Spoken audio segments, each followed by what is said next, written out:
Şirket o sarşit. Merkez Agruskay bişur vazmin.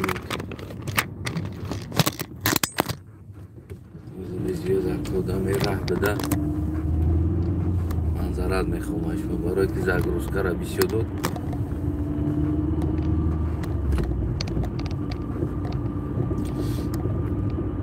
خیلی میشود در حالا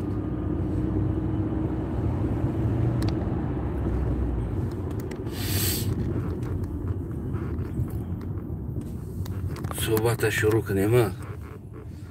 سلام علیکم دوستو هموطنو. درود و درود خداوند به خانواده یکی شما بود.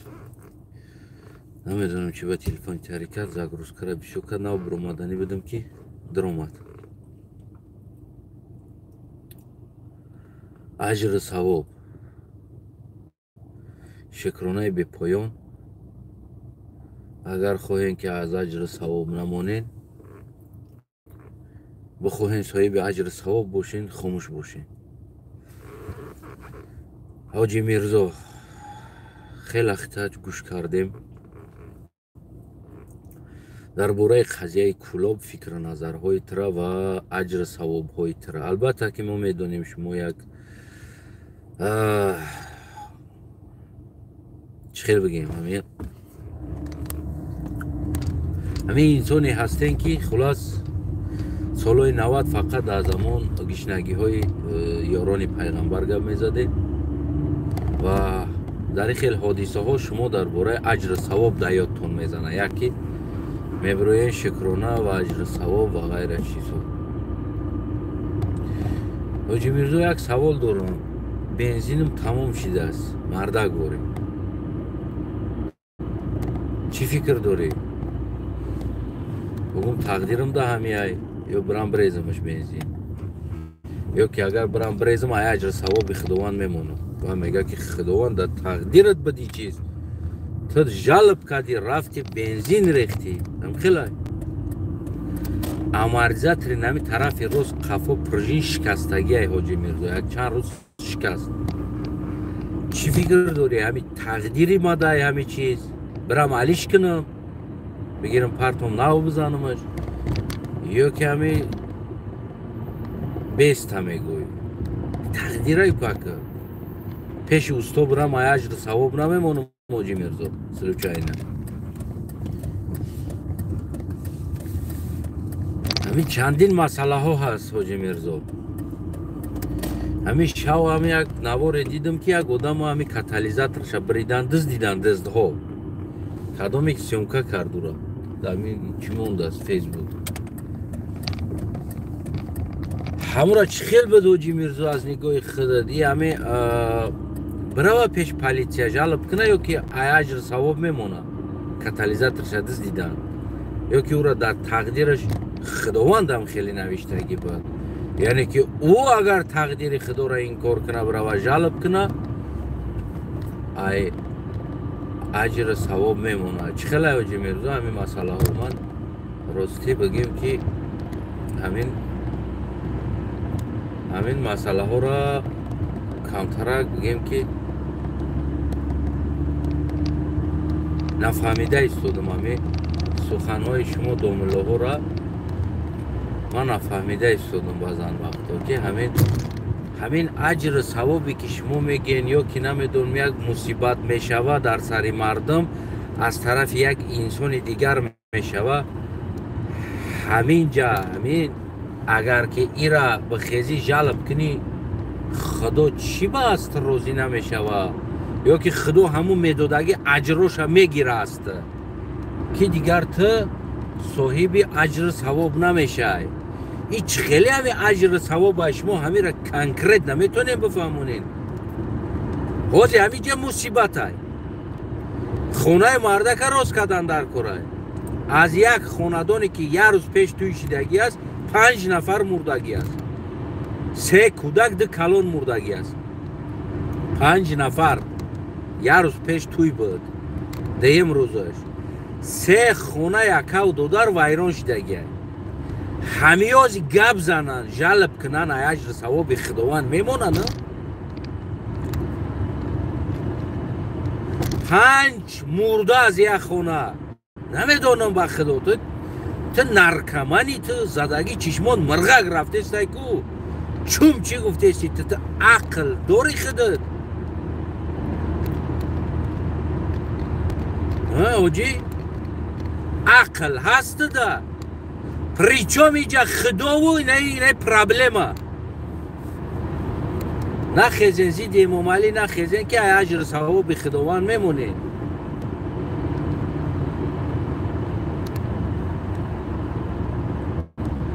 پیامبر آمد یک آدم که در یک خاندان در آمد که بسیار خاندانی فقیر بود اونا شما رو برم نقلا رنگی جمعی بین شما میبافیم ملیت بعد گفت که شما بعد برادران زدگیش نداری بعد برادران بعد بردگی شما ایمان داره نرو ما مؤمنیم گو نشانه هاشم گو و مؤمنیم به نشانه هاشم گو که همه مصیبت بیاید تا خواهد میکنیم یه چیزی خوب بیاید ما همین دیگه همین شکرانه میکنیم این نشانه ایمانداری از شما اگر جلب کنین ایمان خارج میشین بچه 5 نفر مرده است تو باید مردم پیش بکشی جنایتکار فیرمادار میلیاردکار کدستگی انسان باید ببروی جواب بگه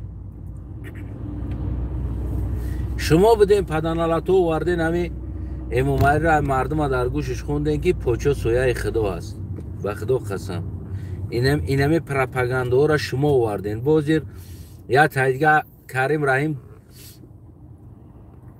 کلابی کلیچکا قطعی برآمده است کریم رحیم تاجیکستان میگن او را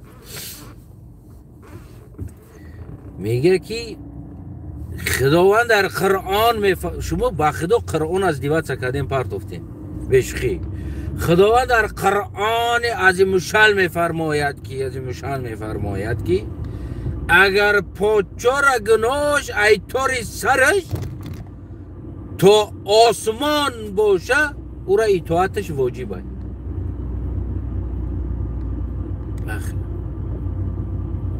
میدونیم برای چی روزنامه زد همین مسلمانی همین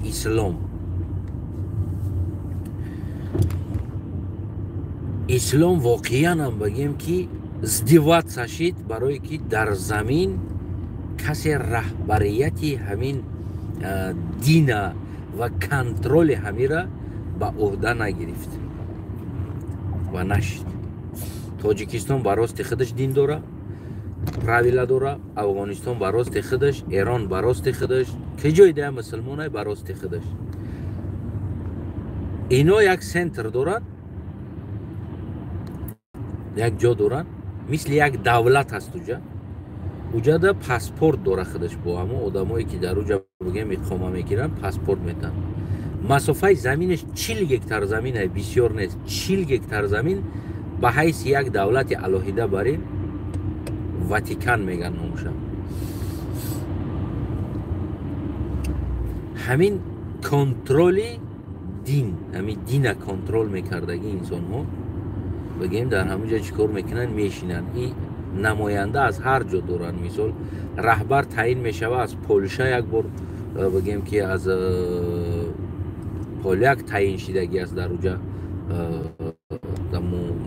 گلاونی انسان ها و از غیر جای و متاسفانه نداشتنی بگیم که همین کنترل و نماینده های دین در یک منطقه معین نداشتن تصمیم گرفتنش امروز به همین روز آورده بگیم که دین چیکار کرد رسوند امروز دین در دهنی تو بر این افندی ها تو بر این مسخره ها تو بر این کلون ها امروز دین در دست شما به صاحب موند چی خیلی که شما در فوره تو کریم رحیم تاجیکستان و غیره ها چی خیلی که شما در فوره هم خیلی چیکار کردستین تاوش دادستین همی تاو بتین ده تاو بتین شما مردم اکو از دین دل مونده کرده واقعا من بعضی چیزا را پدیلید میکنم بعضی آدما ناراضی میشوند که مرا میگن دین ستیز هستی نه برادرای عزیز، من دین با سیتز هستم. برای چی؟ بسیار مسئله ها دا باز من کوشش میکنم که فکر همین مردم ببینم که چی عقیده داره همین مردم ما، همین تاجیکای ما چی عقیده دارن. واقعا هم عقیدهشون، هم فهمیششون بگیم در زندگیشون همو یکی همو چه خیلی که تربیه یافتگی اند، همو تربیه دینی و دنیوی دادگی همو هست. برای چی دین برای خودش منطقه انتخاب نمیکنن؟ خادمان دین گلونی ها از هر یک دولت نماینده ها نمیره. امروزه افغانستان سببش بسایی بدن دین در افغانستان است. ایشیش کافر میگه، ایشیش کافر میگه، نیست معین اپریلیون نیست، قاضیات نداره، بالا ورخ نداره. گفتی همگه پرنگ جباری واتیکان که تصمیم بگیره در اوجا که این کار درست است یا که نادرست است، تصمیم بگیره. اینمی چیز نیست. ببینید یک کلمه زور یافتیم صاحب دین خدا است، تمام. یکی اینجا میبینی دیگه چی رفته ایستاده است، دیگرش هم میبینی دیگه چی رفته ایستاده است، سوم جوش هم میبینی دیگه چی رفته ایستاده است، چهارمش هم میبینی دیگه چی رفته ایستاده است. این شیشه کافر گفته ایستادن، بگیم با همون راستی خودشون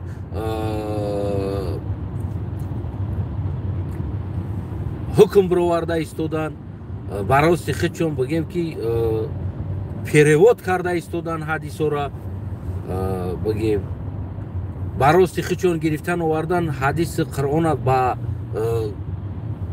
فایده بگیم یک دیکتاتور و الکشو استفاده برده ایستادن. اینجا قرآن است، حدیث است، بگیم این کلام خدا هست. آخه بدرو کلام است، کلام خدا است. این چیزا باید ورخ داشته باشه، کنترل داشته باشه، قاضیات داشته باشه، نکزنی داشته باشه. گرفتن از همون وظیفه مسئولیتی بگیم کنترل انسان ها باید همون چیز دینی باید از تاجیکستان نشوه. این چیزها بگیم ویچلی هم واتیکان واره جا از همون جا شوه. اوناو روز اسلام آبروی خود چمی هوا، اوناو روز اسلام یعنی که کی بدن و چی بدن، چی خیل بدن شه میتونه که برای فایده شه بعد بگیم حاصل شده. یعنی حاصل اسلام اگر خواهین که ببینین حاصل شه، نمیدین حاصل شه خواهیم ببینین. اگر که تا روزه اسلام مثل همین واتیکان برین یک برای چی میدونین؟ برای که در دنیا همین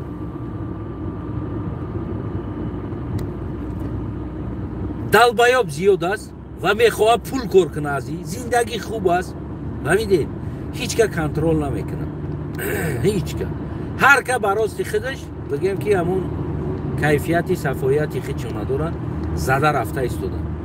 اگر خواهن حاصل اسلام،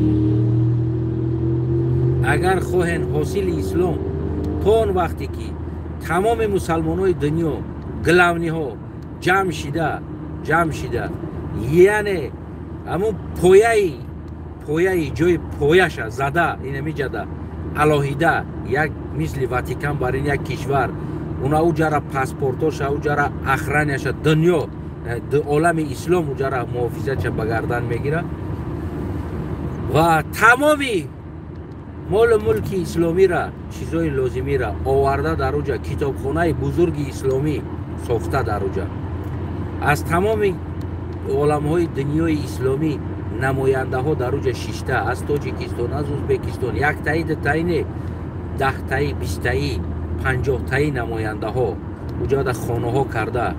یعنی که در اوجا شیشته تصمیم ها گرفته، جلسه ها گرفته. مسئله افغانستان از روی دینی است. امروز پرابلم دینی است در افغانستان و از روی دینی و پرابلم را حل نکنند کی پراف است کی نی پراف است و حکم قاضیاتی همو بگیم گلام ورخ پرزیدنت دین انتخاب نکنند در اوجا.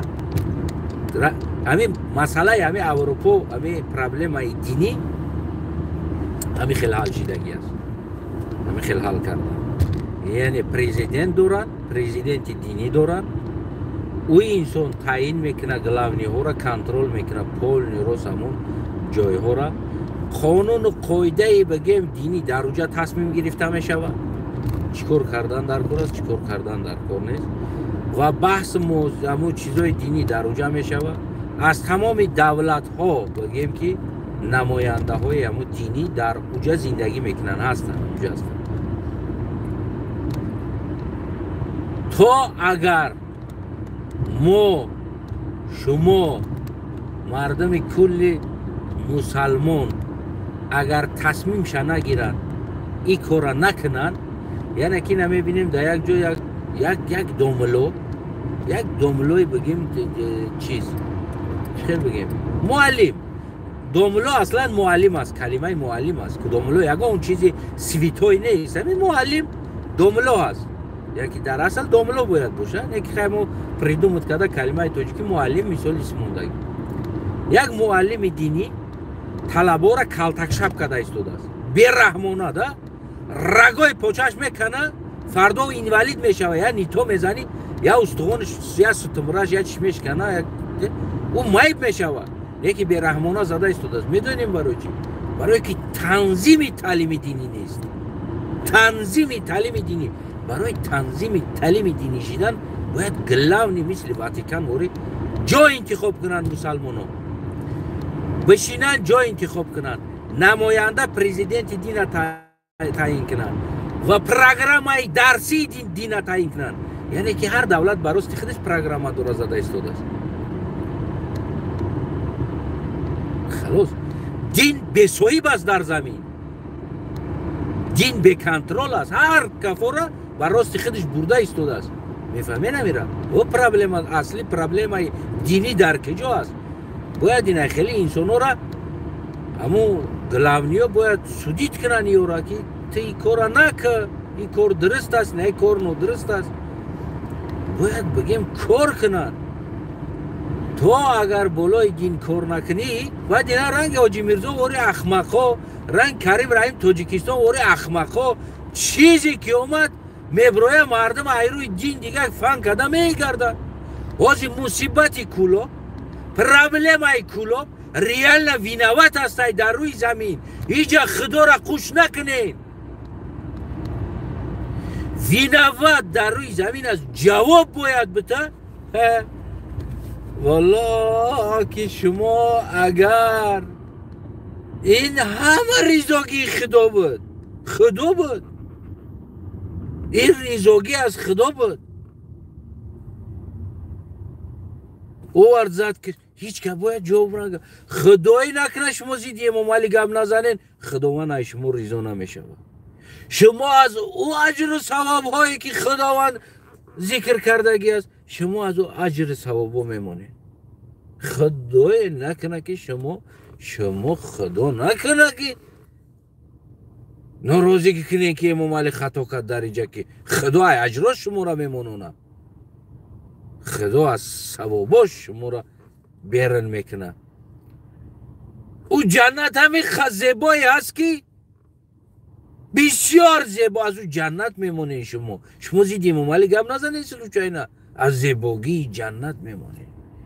و در او دنیا شما که حمایه او انسانی که ناحق مرد حمایه کنین، خداوند از شما ناراضی میشه. خداوند برای شما اجر ثواب و او انسان در دنیا غم میته. خداوند برای که شما امام علی را ناراحت کرده ایستادین و از امام علی شما طلب کرده ایستادین.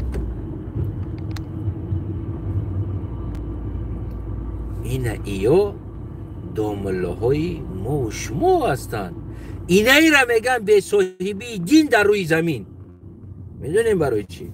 برای که دین ازدواج کردن ده این حق هیچ که به یاد دادگی نیست. اگر این دین در روی زمین صاحب می داشت، کنترل می داشت، این خیلی مسخره باز در دین پیدا نمیشدن. فهمیدین؟ حاجی میرزا چه خیلی همیز کورس حلیش کنیم یا تقدیر خدا گفته گاز چقیدن بگیرم. یک همین هم نگفتی. وار که هیچ نفهمیده است نمید پسلیت نفریمه دیگه نمیدونیم چی کار کنیم. ای را کنیم میگیم این تقدیر خدای شاید. میگیم این شب کنیم این شاید تقدیر خدا باشد. یک خدا نکنه که خفه شویم و همیز کورس حلیش کردن در خفه نمیشه. یک کم دیم سیم میگیریم حاجی میرزا خیلی تقدیر خدا بگم گاز اب جخم بیستم همه ماشین نمیرود شد نرفته استه همین کم کم در این مسئله حاجی گپ زبر اومده چیکار کنیم یکی کاروبکا автомат باشه در تقدیر خدا روز میگیره همین گاز جقیدن میگیره رفتن میگیره ای پراستویش روز نگرفته است در تقدیر خدا یا автомат بگیریم برای تقدیر خدا در روز بگیریم شما با خدا مسخره باز هستین با خدا قسم مسخره باز هستین شما ملا نیستین شما خادم و نماینده دین اسلام نیستین شما یا مسخره باز هستین خلاص حاجی میرزا بیا یک سوال زوری دیگه میتم فردا خدا خواهم ما پرزیدنت شم نمی تاجیکستان پول نتاپله نگذراندن در کور است همه شما رو همتون میگم جمع کنم نیت کرده ایستادم خداوند که با نیتم برسونه قبول کنم همین نیت کرده ایستادم همه شما رو جمع میکنم شروع کرده کار میکنین نتاپله میگذرونین چقری میکنین انا توربا میخوانین همین شما خودی ما کی نمی افاندیزم هستین که شما و هنه رئیس قطعی همین را حاجی باید سخت عذاب بکشی پگه همین را تقدیر میگوی خیلی در تقدیرت بوده است که همین از تنهای فومات پریزیدنت چیده همین ترا تپله نگذاروند همین ترا کانالیزاسیون روز کردی همین را تقدیر گفته قبول میکنی یا که جلب میکنی به نمیگوی نمیگوی که بچه تری نکن مرا میشه هم خیلی کنیم یکی من میره نیت کردم همین نخ گفتی میگم خیلی حاجی جان تقدیر یک جان تا گردم دیگه تقدیر خداوند اجر ثواب میمونی تری نوش نک میگم دوای کورک علیش که میگم توربو را بکن چقری را روچنای بکن نشو برا تقدیر ده روچنای نوشتگی بده است یگان تکنیکا نمیورم روچنای بده است حاجی میگم همین اتپله نگذروندن تقدیر ده روچنای نوشتگی بده است یعنی که تکنیکا قطعی نبوده است این تقدیرای که حاجی خدا خواه اگر خدا با نیت همه را برسونه همه خطی شما هم خیلی رفتار میکنیم و میفهمم دیگه خفا نمیشیم برای که شما در تقدیر نصیب باور دارین این چیز ده 100% باوری دارین در تقدیر نصیب و هر چی که هست بگیم که از همون تقدیر نصیب است اگر که خدای نکنه که جلب کردین اگر از اجر ثواب الله میمونین و اجر ثوابی که برای شما معین مقرر کردگی است شما اجر ثواب میمونین و برای از اجر ثواب نموندن حاجی جان باید چیکار کنی؟ جلب نکنی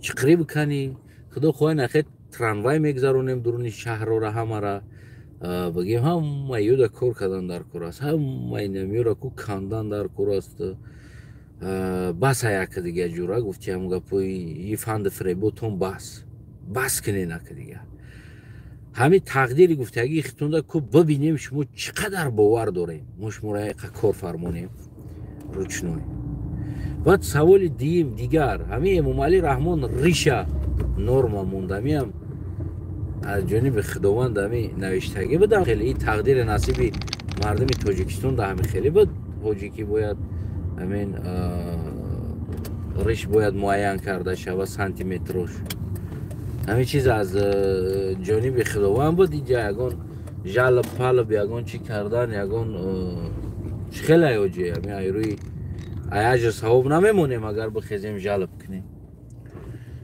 تو 18 ساله من کردم با مسجد رفتن ای هم همون خیلی حاجی ای تقدیر بدمون بگیم جلب کردن ناراضگی بیان کردن ما را اجر ثواب بیرون نمیکنه این چیزو خدایا که ناراضی میشود که اون چیزی که من در تقدیر نصیب شما نوشتگی بدم و شما خیستین ناراضگی کردستین گفتگی چیزو شوا حاجی جان باید خیلی میشوه همین یک چند مسئله های دیگر هست همین سطر حجاب در تاجیکستان من کردن همین خیلی بود حاجی جانی تقدیر خدا بود همین مردم باید بخیزه عرض شکایت کنه یا که اگر عرض شکایت کنه مردم باید از اجر ثواب خدا و از جنت خدا بیرون میمونه حاجی масъалаҳо зиёд ҳастанд ҳоҷиҷон. ҳамеёро як чандташа мебуромадӣ, ҳамин саволҳои мада ҷавоб медодӣ. оё ту розӣ ҳастӣ матра ручной ҳамун рӯз шава ручной матра чиқри биканонам бугум хай тақдират будааст отоплениёро сӯз кардан дар кор аст. розӣ ҳастӣ ҳамин азобат битам ҳами бигем ки техника наёрам дата техника наёрам азобат битам ки ту бояд биканӣ намира, ту бояд турбора бигзаронӣ, бояд таму бисозем аму тестаму ов гарм мекардагира барои мардума ови гарм додан. ҳаминора мегум ами шуморо биёрам ами ручной кор кунен. ана ол мегӯем ки мо наметонем, мо кадагӣ нестем, не мо ёдтон метем. медонем барои чӣ? Барои ки мо кадагем и корора. мо вақти и корора мекардем, аз кӯдакимон нами мардикориро мекардем, шумо мезаден авқота сағалава ва дар гӯши мо аҷру савоб мехондем ки мо бовар мекардем о вақто шумода. о вақто мегуфтем ҳамин ҳоҷи рост мега. медони амира? ҳамин ҳоҷи рост мега. Мегуфтем бовар мекардем. баъзан вақто дар бомдод хеста наметонистем, аз кори зиёда худомона дар пеши худо гунаҳгор эҳсос мекардем аз гапи шуморо. не ки шумо ки мезаден сағала абети 3 соат хоб мекарден, саҳар мехестем, бомдода мехонден, авқота мехӯрден, шиками 2 соат лағлақ мекардем, ним соат мезаден хова то пешина, баъди пешин то асра, баъди аср то шома, баъди шом то хуфтана. бояд хуфтан мезаден хова барое ки шикамотон сер кисаотон пир буд. мо мардикорӣ мекардем, рабочий либос қатӣ медавидем кунам, хе саф мекаштем, тез худо аз мо розӣ шава. яке як бор нагуфтем ки шумо ки бача ҳамин кӯдаке ки итари кор мекунад и дарст нест. баъд меомадем то соати 12 яга кор мекардем, охир ҳамин хуфтана мехӯрдем, ужн карда наметонистем дига, барое ки то хуфтана кор мекардем. меомадем сармона мемондем ку бомдод мешид ку хеста наметонистем, бо як аз ғарм як эшони дигар доштем қатиёмо. мен барои чӣ бигем ки хел пул аз ҳамин чизо дур шидам рафтам. эшоно монда моҳона мо барои хондан ё намози ёд додан, барои мо дарс додан, мо дану бача бо пул медодем. ӯ ҳам ранги хидат буд ҳоҷиҷон, ҳамин як киртаи дароз пӯшидагӣ, арабӣ дар танаш, дар сояк хов саб сафедак, решакош сиб сиёҳак, салла бастагӣ дар сояк хов. мо дар телефонош пул мепартофтем урабо.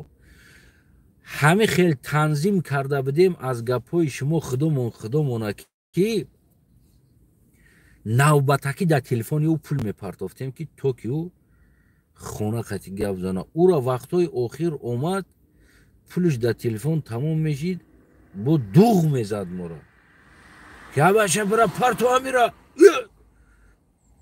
ё астағфирулло, бисмиллоҳи раҳмони раҳим, ё маъузам билло, бо намитари гап мезад. бо ман намедоштам, як кас мегуфтам хай дода бест оилакома бигирам, метавонад абача домлора партом дар телефонаш. хулас мо худомон аз гапҳои шумо ҳам хеле ғаломида танзим карда будем. баъд саҳар бомдода мехезон мора. ман худам хуфтан дар хона омадагием.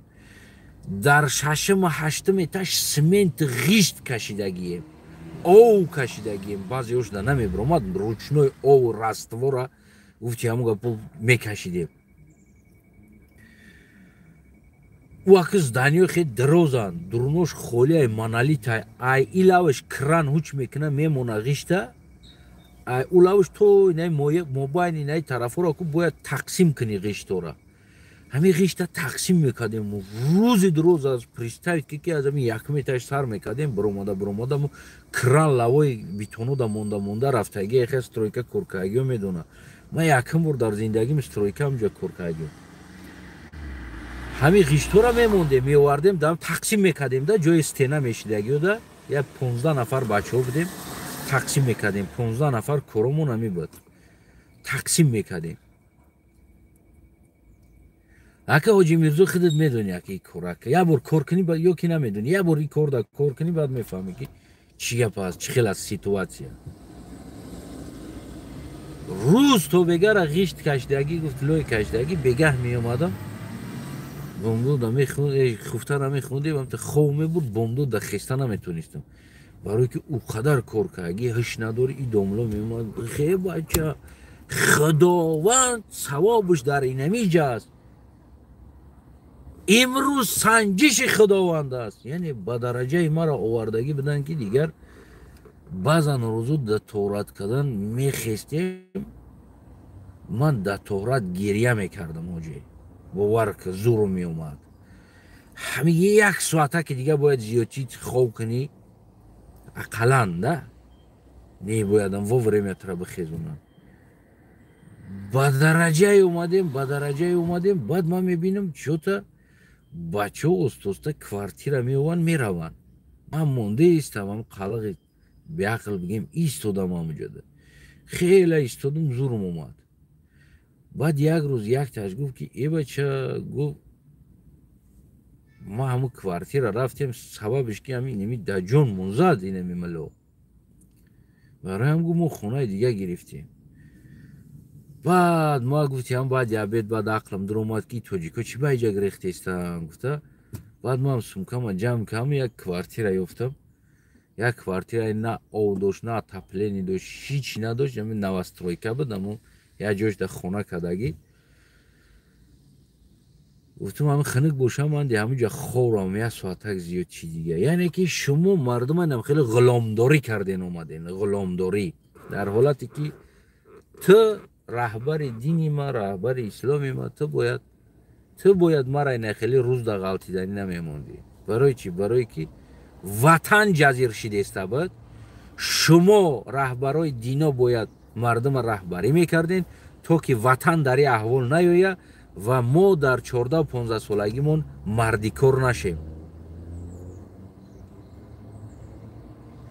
و شما برعکس با این مردیکار شدن ما چیکار کردین؟ دینی کمک کردین دادین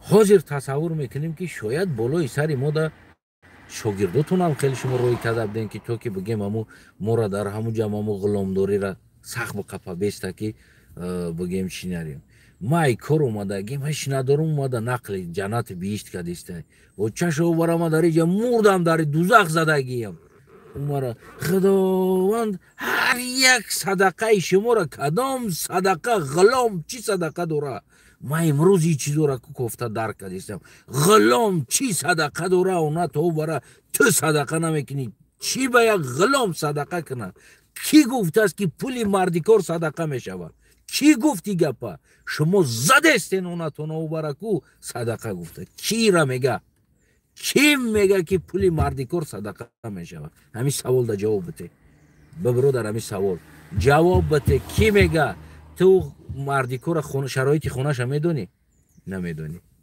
تو شرایط گودکوش میدونی نمیدونی شرایط اوچش میدونی نمیدونی شاید اوچش در دورو نیاز داره شرایط زنش میدونی نمیدونی شاید زنش در لباس نیاز داره شاید زنش در خوردن نیاز داره گودکاش شاید در چیز نیاز داره آتش شاید در بالینسه یا در دورو یا چیز دیگه در نیاز داره یا که فرزنداش در یک دورو نیاز داره شما چیکار میکنی پولی او را آورده دو دسته صدقه گفته گرفتیستی الله اکبر روسیه رفتی دیده بودم صدقه خریده ایشون دیدم چه خیلی صدقه خوردی نمیدونم خرجین بود کیسه بود نامعلوم بود می زده است هیچ نکی پر شوه قند قنفته هم داختی با فکر مای بلوی است طلاق کامرا دومدگی نیست برای که شما ایشونه قندزده کن من میدونم شما را بیشمیل نبیرو دا برم گفتم تریلکه بعضیش هم تریلکش میغلطه در درون میدونه که خرجین چی خریبه دا گرفتش نمیتونه خیلی چی نمیکنه میگه با یگون در تریلکه با یگون چیز دیگه مونده ببینید همه را در ثواب تو میدن اجر ثوابی که اگر در تریلکه ما در خونم یک قند موندم یک دمی از این قند خورد برای که در بالای تریلکه بود او ثواب در قند میوه قند در تریلکه میه ای تریلکه دو تقسیم میشود او ثوابی که قندی ما در ما میآید، ثوابی که در تریلکا بدو ثواب اجرش در تو میره. وقتا فن میکنین هم کم بغل تریلکاش هم میگیرین میری. ببینید بود تا که شما گفتی همون گپو کین شما دین بوزه، این هم خیلی شما دین بوز بدین. همین تا اومدین ما از دین نه، از همین افسونوی شما دیل موندگی. ما در دین نه، ما در ماشینیکا و افسونو اینمی شما خدا ساختگی، خدا شما را ساختگی نیست. با خدا قسم شما در تصورات خودتون، همه فکرهای خودتون خیلی که شما در معقول است کو شما خدا را هم خیلی ساختگی. یعنی که ما از همون دل موندگی است. مردا گوری را میگه پول نروز که از همین افسونوی شما دل موندگی است. برای چی؟ برای که کم بغل اومد، کم بغل توقت که باید اومد میدوین میرین.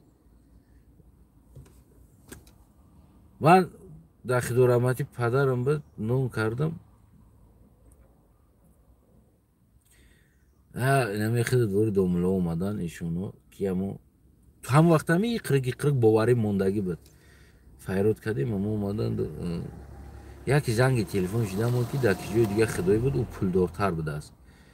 فلانی می تشین ملا دو تا اومدگیان. میگه تو بیشی جا خوندم. میگه من اوجا میرم. حکم میگه ما اوجا $2 بگیرم پپلا میکنیم ده. ایش بود ایش باوری ندارم. میگه نه. میگه بیا مرام تو بیشی جا ده. یعنی که خونه ما در دو خونی نیو ایجا کروچ بحثی پول رفته استوده است. من در حق اوتام یک همین تا خیست رفتن خب کردم استودم اوچم خیست گوه نشیشتن ایشون بابو نشیشتن استوزو بابو دوملو بابی ایشون میشیشتن استوزو تا خیست رفت. بشقی ما در زندگیم شاید یک چند برده پیش اوچم همون گپای سختی حقوراتی زدگی هستم. نه که همین جز که حقوراتی سختی گپی زدگیم در همونجا بود.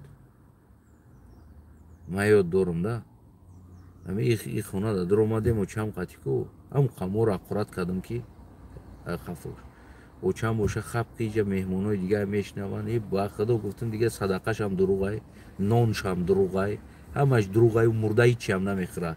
این همی پدنالت ها میخورنش روی اوچهشون اسیا میکنن. نمی آزی برای پول خیست رفت گفتم دیگه هم چه حقوراتی بد کردم. ما از همون جایی سکوی نه خیلی چیزا دا عموما دیگه باوری مرد که در غریبی و در بالای عذابی سر ما و شما می اومدین ما را غلامداری میکردین. ایسی می اومدین غلامداری میکردین. خلاص آوردین همی مسئله دین صدقه و خیر دادن در شما مونده. همیشه دیگه است مسئله دین. و در سر ما اگر یکی اومد او دین ما را از اشتنا میکنه. میگه توقعت که بچم مسلمانی توقعت که ایشونو ما را میگن توقعت که برای چی؟ برای ما کم بغلم. دین برای آرام کردن کم بغل، غارت کردن کم بغل آمدگی است. ساده تمام. او دین شما را به صبر دعوت نمیکنه. یعنی که ایشونو را یا که دوملو را شما گشت نمونین توقعت نمیکنین. خدای به خدای میگردین پول جمع میکنین. شما از دیگه جا میدزدین. شما در پلوژ ناست دزدیده استودان در اصل همه میلیونر شده استوده است. قصر 30 ساله شد 31 سال شد امام علی پرزیدنت همه کارا در حقیقت کرد. دین در اونجا هیچی نمیگه ده. یکم پرابلم نداره. دین قطعی موافقه. زندگی امام علی، کار امام علی، حرکت امام علی، دین قطعی نم خیلی موافق. حسن حسین دین قطعی، رفتار امام علی دین قطعی، دین اسلام قطعی، حسن حسین یک شکم برآمدگی بر اینه. نگی فقط کم بغل. کم بغل چیشید بالای سرش کو میلیسش هم میوید، دیندارش هم میوید، بدینش همش غرب میشوه. همه کم بغل تو خب که تو خدا را ناراضی نکه. ترا گوشت هم میبریم. دینه برای نمی لخطران کردن، چومو کردن نمی مردم یاد استفاده میبره. خلاص این دینه که رونه پروا داشته باشه که نه ایرا پایمال کنه نه ایرا بمونه که ایرا پایمال کنه. خیلی میگوی هو حقیقتا همین چیز هست. میدونیم من پیشتر گفتم این مسئله را. سببی که دینه که اگر که در زمین صاحب خود و کنترل خود چه نداشته باشه این نمی میشه. این حال افغانستان رو ببینید. همین تمام دین در بالای سر مردمی کم بغل است. طالبا دخالت نداره این چیز.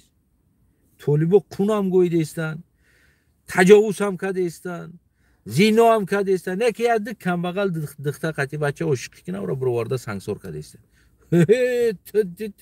خلاف دین رفتار کردی تمامی دین برای نمی کم بغل است برای زچومارید کردنی کم بغل است دیگر چیز نداره اینجا من دیگر چیز ندیدم حمایه ندیدم پادشکا ندیدم پادشکاش یا چی است صبر بعد میگیرید کاروجی وعده بعد ولی اینم کلوب داشتید یک کار شما خب کنین بعد میگیرین اجر ثواب شه وعده خداوند است میگیرین اون یعنی که ابی شنیده یا ما که داشتم یک اپیزود داشت من لبوی جدا میگم مرا گوش که یک سمی نخت ای 100 سمی نصیحت بهتره یک سم بته جمع گو مرا 100 سم وعده نته یک سم اوزی بته میگو یکی ما همی دیدیم که همی یک سمی نختم همی بگیم که مردم پادشکا نمیکنه دین دورو من نمیگم اینجا دین گناهگار است البته که دین در اینجا راونپراوی است دین در اینجا شاه و گدا را یک ماندگی است یعنی که مسئله هایی که بگیم شاه هم به همون کفن گرو میکنن گدا هم به همون کفن قطی گرو میکنن یعنی برابر است من اینجا دین گناهگار نمیکنم من اینجا دین بازار گناهگار میکنم که دین گرفتن آوردن در تصورات ما و شما یعنی که دین اینه خیلی کردن یعنی اینه پراویله ها اینه خیلی مسخره بازی ها فقط آرام کردن شما فقط پایمال کردن حقوق و حق های شما فقط اینمی چیزا قطعی اینمی چیز ده همی دینه اینه یا هم خیلی استفاده بردن امروز در تصورات و ابراژن مردمی که از خدم سر کردگی یعنی چیزی که ما گفتم از شما ده دینه همی خیلی میبینن نه دین اصلا دیگر چیز است یعنی دین برابری میگه دین بگیم که عبادت خدا میگه دین میگه که مثال حقوقی کس پایمال نکنه میگه دین میگه کسی را حق نته حقوق تا پایمال کنه مثال گیریم ده ببرو میدان میگه و دین میگه که مثال گیریم میگه انسانی که ناحق در حق خیانت کرد بگیم او باید جزاش بگیره یعنی که یعنی دین راونپرو است شاهی گدایی یک خیل میگه اما اینا دین میگیرن اینم تری تو میتن میبروین ما وقتا فقط اجر ثواب وعده میتنه بگیم دروغای زیاده میبافنه برای که دین در روی زمین صاحب نداره که یارو بگه ایجا بیا تو چی گفتی تو چی دین از دیوات داری تو چی دین مسخره کردی گفتگی انسان نیست اینا در تاجیکستان صاحب دینن چی خیلی که فورا هم خیلی تو داده است نه مردک از کلوب میبرویه میگه مرا یاردم کنین من ندارم دیگر هیچ یگان نون خوردنی یگان چیز ندارم میگه یاردم کنین میگه میدونه نمیره و یا میگه که صبر کنین امام علی باید اتویچت نکنه امام علی باید جواب نگه باید نبرویم پیش امام علی باید رازبار نکنین طلب نکنین از امام علی اینو همه خیلی میگه در حالتی که خودمان دین از روی دین مردم ها سویدتن که امروز باید با مطابق شریعت خطا کردگی در پیش خطا باید جواب بگه ماشین است که بود کو بکوید عیب است که بود عیب نمیکوان ریسکش ما را آرام میکنن عیب کوی نیست در اینجا خطاگی کوی نیست ریسکش ما آرام باشین اگر توش گیریه کدی کو اونا مردد کو جهنم میروه تو مرده را از اجرهای گرفتگی شهید شده شهید اون شو بود شهید شد کجا بودم میومد خونه حاجی میرزا را میزد شهید میشد حاجی میرزا شهید شد یعنی که نه خیلی ما و شما رو افندی بوجی میدازم زنده باشم وطنم حاجی میرزا بگو هم ماشین زپرافکا کنم هم ریزی نکنم توکل به خدا کنم یا زپرافکا کنم اجر ثواب میمونم همین هم بگو اما عرضت ریم جا شکستگی از علیش کنم یا که در تقدیر ما میاست نصیبم در میاست علیش کنم سلوچین قهر خدا نمیویا که من در تقدیرت کردگی کارت علیش کردی و از اجر ثواب نمیمونم سلوچین و براجنی شما بدگی اجر ثواب بودو این هم خیلی است خدا را یک چی کرده یعنی اینو یک اولی بجی میگن که آبا چه بجی گودا کمی ترسونی که آبا خب اینا خدا را به یک بجی تبدیل دادگیان که خلقه برای ترسوندن آرام کردن اینمی چیز است، دیگر این چیزو نیست. زنده باش حاجی. در تقدیر نصیبت خدا خواه ما سر قدرت اومدم لپوت که خطی کار کردن دیگه گپ زدن نه پال نراست.